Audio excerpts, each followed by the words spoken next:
make the strings louder.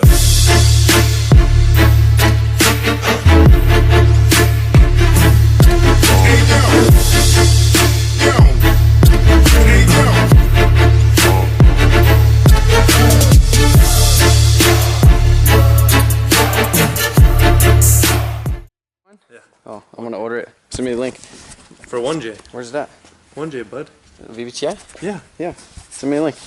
All right. So anyhow, it's a real good thing. I got this extra shelf over here, so I got to pull off this tension rod bracket and the tension rod. Pull that over to my car and throw a different coilover, not this one, on it, and yeah, then we should have should be able to roll it off the trailer.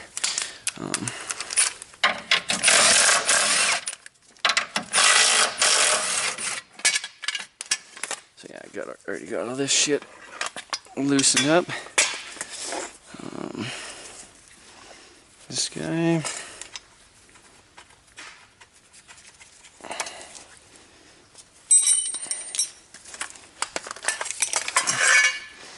Oh hey Jesse, will you get in that box right there?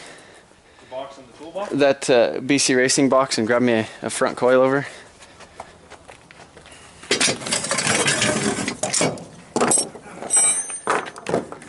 The spare ones you just took off of there? Do what? These are the ones you just took off? Yeah. Not too bad. I wish I would have had them with me. I wish I would have had them with me.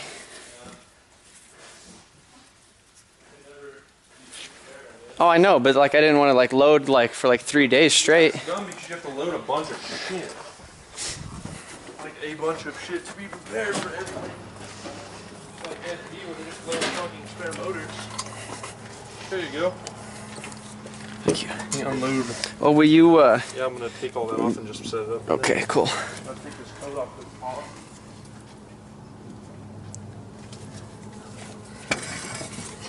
Hey, at least these are still good.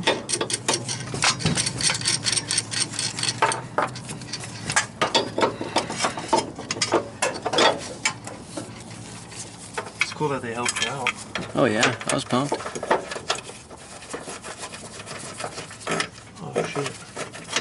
What? You screw it into that. Oh, you got to take that top off, and then you got to do get the Allen head.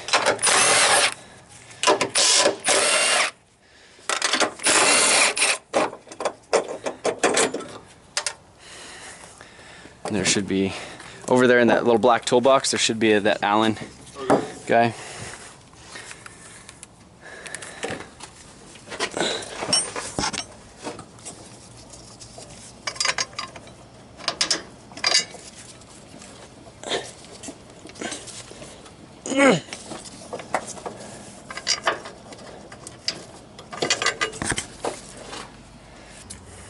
You Being a bitch, right?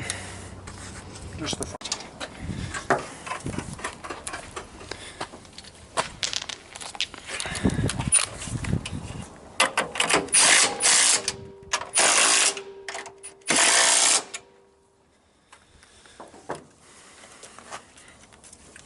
Your rubber liner saved your brake line.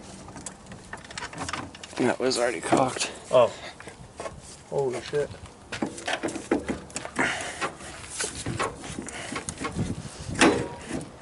There's a...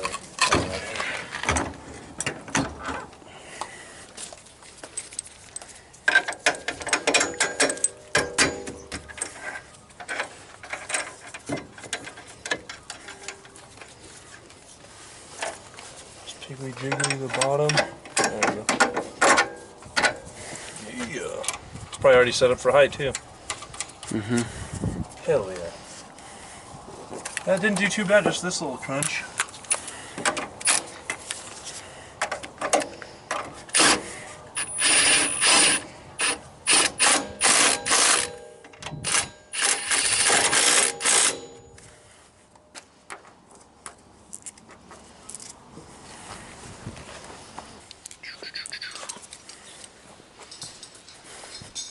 That 2 days and 3 weeks. Yeah. Do it.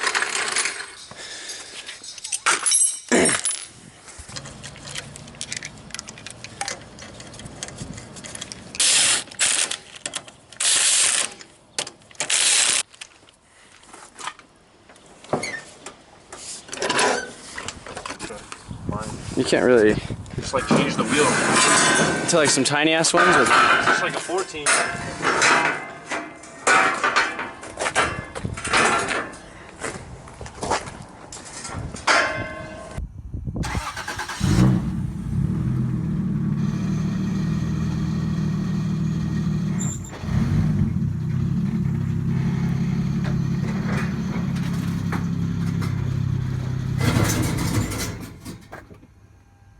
You want me to put wood under the ramp?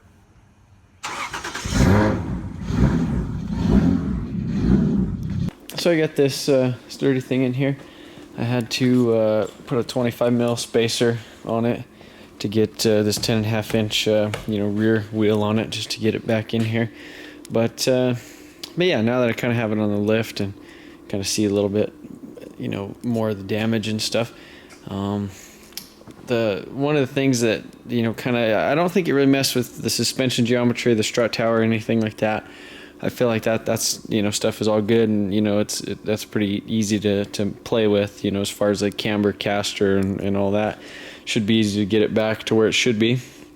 But right here, there's that whole situation, which I'll jack it up here in a second and show you. But what I really don't like is the door. You can see right there how big of a gap there is, and this is, you lift it up, and then it like doesn't really want to close that well. So, and then as soon as it comes down, it drops, probably about an inch or so. You can kind of see right there, it's kind of lining up with that bolt almost versus the striker. So definitely some shit's twisted a little bit in there. Maybe I'll actually pull off this fender real quick. So yeah, this is my first time looking at it without the fender on it. But you can see the radiator support right here. That's basically that's bent and pushed over. You can see where the bash bar went into the side and pushed it in over there. I don't know if this thing like sprung back or what it did. But I think it might be pushed back a bit, because if you're looking at it right here, you can see that stupid thing. So it kind of busted that shit off, and so and you can see that little crumple right there, where it basically moved it back. This section right here a little bit at least. Didn't crack the windshield though, which I'm really surprised. You can see right in here, that's actually the inside of the car.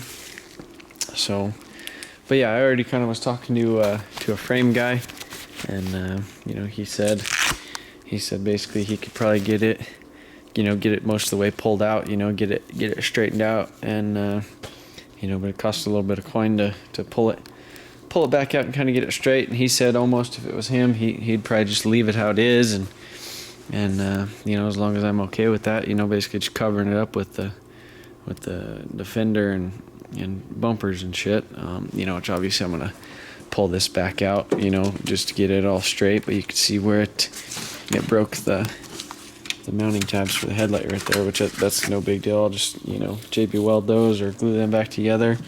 Those mounted to the fender over here pretty shitty anyhow. But yeah, so that's kind of somewhat of the damage. The frame, rail underneath seems pretty straight. Doesn't look like it's too dicked, at least. This lower portion of the radiator, this is the tension rod off that other one. You can see the holes don't line up quite yet. So it's probably pushed back about 1/4 of an inch, but that's just the bottom piece of it. So I should be able to do that, but definitely need to take everything pretty much apart and really just look at it and kind of see and start measuring things and stuff. But yeah, so I guess that's pretty much kind of the damage assessment of this video. I guess I could show you the wheel a little bit more now that it's actually off of the car. So you can see that guy just pretty much exploded, which is good because it absorbed a little bit of the energy, and I think it pretty much dicked the tire too. You can see a big old gash out of it, so I have to replace that. Here's the tension rod bracket. You can see where that basically just completely ripped, which is good. As well as the lower control arms that I had, you know, extended and boxed and shit. So those are actually pretty heavy duty, and it ended up twisting them pretty good. Basically right in the spot where, you know, wasn't gusseted, which is almost good because it would have probably torn up more shit. And there's the trusty old belt that decided to come off. I'm not sure, you know, that whole situation with the belt. It's kind of, you know, I'm not sure if it's my fault or what, because there's this, you know, the lockout thing. There's the new belt on it, you know, because I went and got a few practice runs, but it has that lockout kit on it. So basically you let the tensioner set the tension, and then you slide that on it. It's not like a turnbuckle where you could, you know, adjust it like tight or loose. Like you pretty much have to like set the tension and then adjust that so it slides on, and it basically locks it in that position. So it's not like you could really over tighten it. But yeah, he, you know, I talked to Rick, the guy from Excessive Manufacturing, you know, before I ordered it and stuff, and basically he said that, you know, kind of after the first event or so, you need to adjust it and you know, kind of make up for some of that slack that, you know, it's gonna kind of get in there. So I'm kind of assuming that's what happened.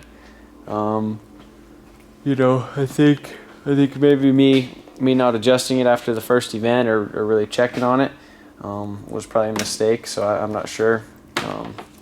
You know, maybe that's what caused it, was that. But I pretty much, I just don't even want to dick with this whole setup again. It seems like Jay-Z's, it's like some of them never have an issue, you know, for the whole entire life with just a simple, stupid, basic bracket. And then some people do a bunch of shit and, you know, they just can't get rid of the throwing belt issues. And so I kind of feel like this is going to be one of them, you know, one of me. And I don't ever want to not have confidence in my car. You know, throwing it at walls and initiating at walls exactly like I was doing at the event. I don't ever want to be in that position again to where I don't trust my car. And I did trust the car. You know, I'd been to the event previous at the last Drift Colorado, you know, practice event, and, you know, beat the shit out of it. It was banging rev limiter, initiating in third gear, clutch kicking. You know, and I did a probably solid 12 runs in Vegas. Just like that, you know, initiating third gear, clutch kick right pretty much at the wall, and every time I did it, I kind of had this uneasy feeling of just like, you know, what if, you know, that belt were to come off.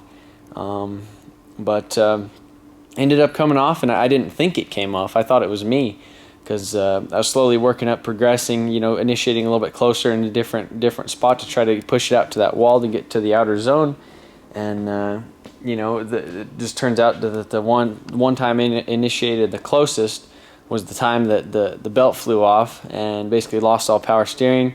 You know, as soon as you do that, like, it fights you and pretty much does kind of what it wants, and you ended up in the wall. So it sucks. I mean, it's definitely the name of the game. I mean, there's nothing I could do about it. I just I have to fix it and move on.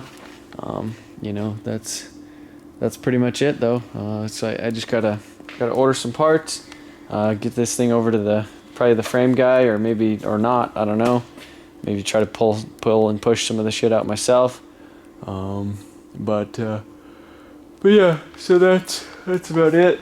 You know, also I gotta pull out the radiator again. The fan, you know, it pushed it into the fan and rubbed that hole in it. And, you know, JB welded it at the track, but then it's kind of one of them things, you know, it's like, do I trust that? It's not leaking now, but, you know, after how many, you know, heat cycles of, you know, hot and cold of, you know, drastic temperature changes and shit, is that JB weld going to hold on the radiator? So yeah, that's pretty much that. The fender's pretty cocked as well.